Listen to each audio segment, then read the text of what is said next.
Selamat datang di konten saya. Silahkan tonton sampai habis biar nggak salah paham, terutama Kadun. Bletak!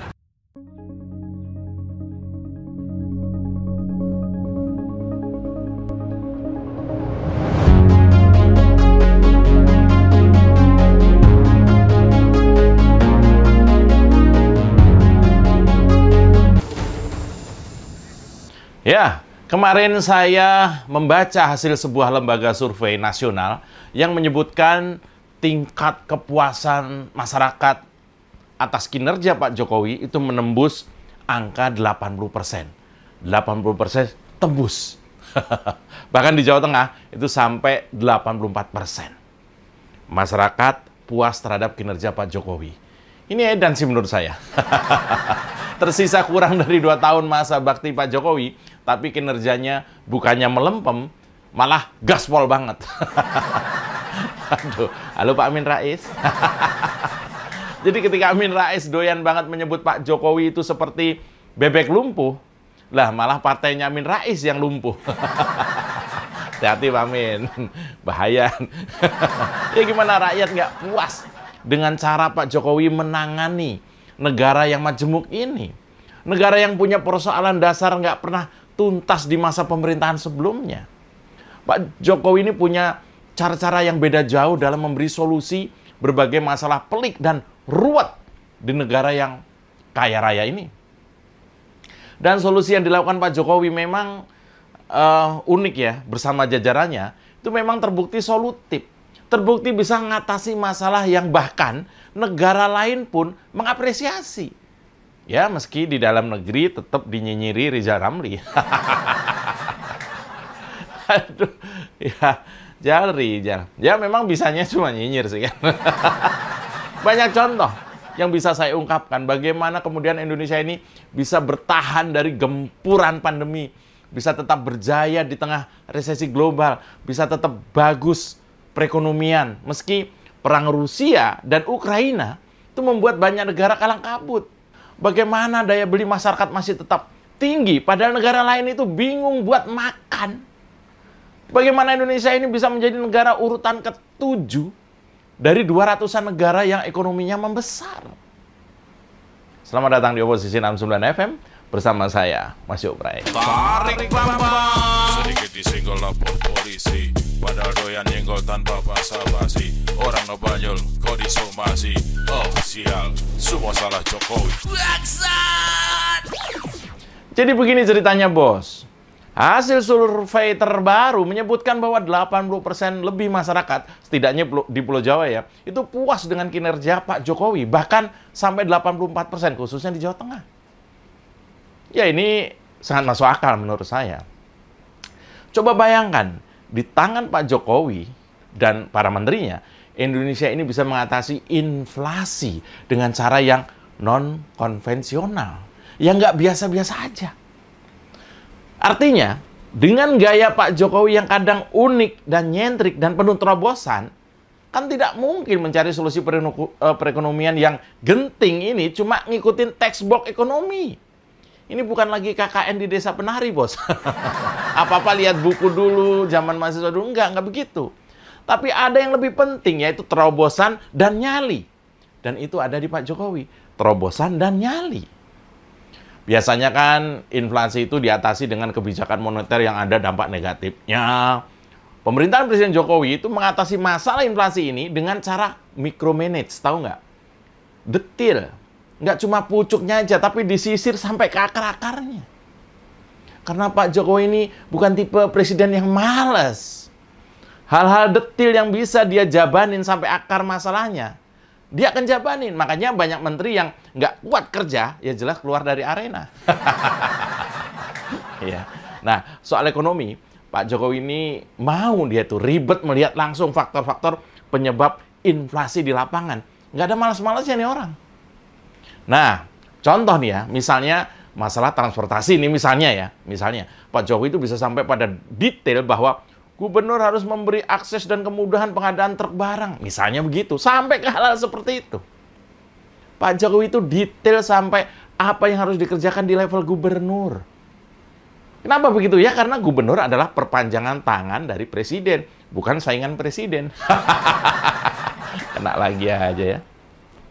Nah, maka ketika Provinsi Jakarta itu telah kembali di tangan yang benar, maka kerja-kerja untuk rakyat jadi lebih terkoordinir, cepat. Dan Presiden bisa dengan lancar memberikan instruksi-instruksi perbaikan ekonomi sampai level provinsi. Karena gubernurnya atau pejabat gubernurnya asik diajak kerjasama. Nggak ngomong melulu. Ya, dan Pak Jokowi memang tipe orang yang senang mengatasi persoalan berat secara langsung. Sehingga diperlukan peran besar dari para gubernur supaya jadi ini barang. Ya, di situasi normal, inflasi di Indonesia itu antara 1-3% lah. Ini ngomong ekonomi ya.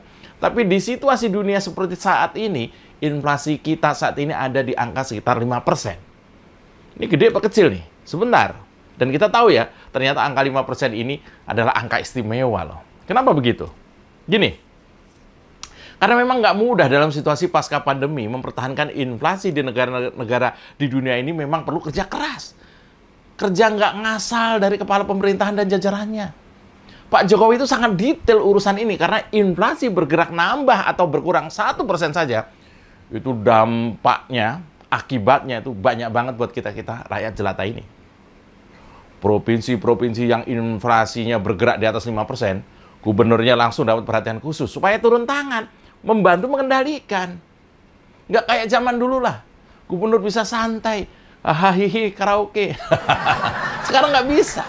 Bayangin ya kalau gubernurnya nggak ngerti, nggak paham, apalagi nggak sejalan. Kan yang jadi korban kita-kita juga nih. Gubernur sih slow aja dia. Contoh provinsi yang dapat atensi Presiden Jokowi misalnya nih. Ada Provinsi Jambi yang harus hati-hati. Karena sudah berada di angka 8,55% inflasinya.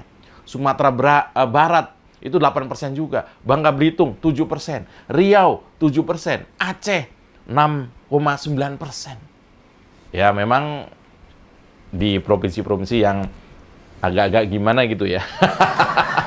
Dan Presiden Jokowi minta para gubernur untuk selesaikan masalah inflasi di daerahnya ini bersama-sama dan bisa turun lagi di bawah 5%. Syukur-syukur bisa di bawah 3%. Nggak mudah seperti yang saya bilang tadi ya, urusan inflasi ini, mempertahankan inflasi di tengah kondisi dunia seperti ini. Karena banyak negara yang jebol pertahanannya. Bukan soal provinsi, Bos. Negara di luarnya banyak yang jebol. Negara Turki yang ada Erdogannya itu memiliki tingkat inflasi paling tinggi, yaitu 79% lebih. Itu bulan Juli kemarin. Secara tahunan loh. Angka ini naik dari tahun sebelumnya. 78%. Ngeri nggak? Argentina, yang semalam baru aja juara dunia sepak bola itu. Tingkat inflasinya setinggi prestasi Lionel Messi, yaitu 71%. 71%. Itu Argentina. Bahkan Rusia itu saja 15% ya. Spanyol yang kemarin kalah telak di sepak bolanya. Bola mulu nih. Inflasi sampai lebih dari 10%. Belanda, Inggris, Brasil, negara-negara besar ini belum turun dari 10% angka inflasinya. Maka kemudian ancaman pengangguran, nilai mata uangnya turun terus, daya beli menurun, dan seterusnya. Tapi Indonesia 5% mentok, Bos. Tetap terjaga dengan baik. Bukan cuma itu. Selama 31 bulan terakhir ini, hampir 3 tahun berturut-turut ini, dari masa pandemi itu, Indonesia itu menikmati surplus perdagangan. Ini disebabkan ekspor kita bukan lagi cuma bahan baku. Baja dan nikel sekarang dijual lebih mahal karena sudah diolah di dalam negeri. Nah, ingat tuh. Ngototnya Pak Jokowi kemarin sampai ribut sama Uni Eropa, sekarang membuahkan hasil. Ini loh Presiden itu kayak gitu. Kalau marah itu pada saat, tempat, dan juga lawan yang pas. Jadi meski terlihat marah, tegas, tapi tetap ujungnya itu untuk rakyat. Marah ke Uni Eropa karena mereka menekan dan mendikte Indonesia urusan sumber daya alam. Tapi hasilnya kan kelihatan. Dan juga mendatangkan investasi itu kan nggak gampang, Bos. Pemerintah sukses menarik investasi asing karena berhasil menyelesaikan pekerjaan rumahnya. Istilahnya itu. Membangun infrastruktur dan meningkatkan kualitas sumber daya manusia atau para pekerjaannya. Dulu itu investor tuh nunggu-nunggu ada perbaikan infrastruktur dan juga kualitas pekerja yang memadai. Misalnya kerja buat di pabrik ya, wah buru-burunya nih standarnya kurang nih misalnya gitu. Pekerja-pekerja pabriknya standarnya kurang nih, harusnya bisa begini, bisa begitu. Dulu tuh kurang, sekarang mereka sudah banyak yang di-upgrade sehingga sudah siap pakai di pabrik. Semua tantangan itu sudah dimulai diatasi oleh pemerintah Pak Jokowi. Tekad Pak Jokowi itu memang bikin rakyatnya pinter, bisa kerja. Dan juga kemudahan-kemudahan infrastruktur terus digaspol biar semua nyaman. Rakyat seneng kan? Jalan tol banyak, investor percaya. Dan ujung-ujungnya kita semua sejahtera dan bisa ngalahin Argentina. Meski kalau urusan bola, ya nanti dulu lah. Masih kesel ya, kalah ya. Karena saya bela Prancis nih. Gara-gara ngikutin Dennis Reger ngajar.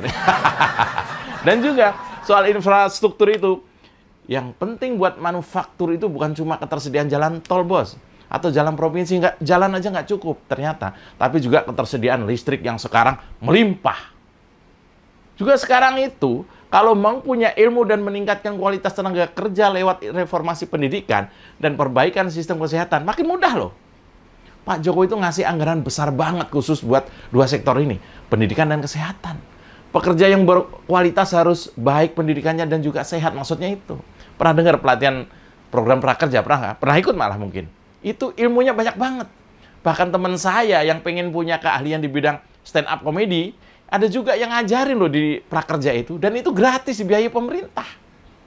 Ya meski kesannya cuma bercandaan ya. Kalau mau jadikan stand up comedy itu profesi, boleh aja.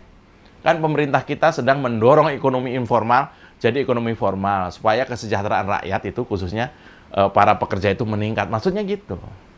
Gimana? Makin bangga kan jadi orang Indonesia? Iyalah, kecuali kadrun. Saya Mas Jopray, salam bletak. Tarik bambang, sedikit disenggol lapor polisi. Padahal doyan nyenggol tanpa basa-basi. Orang ngebanyol, kok disomasi. Oh sial, semua salah Jokowi. Kita dukung aksi melawan intoleran, radikalisme, dan juga terorisme demi Indonesia yang lebih baik dengan cara subscribe di kanal 24/5 TV. Makasih.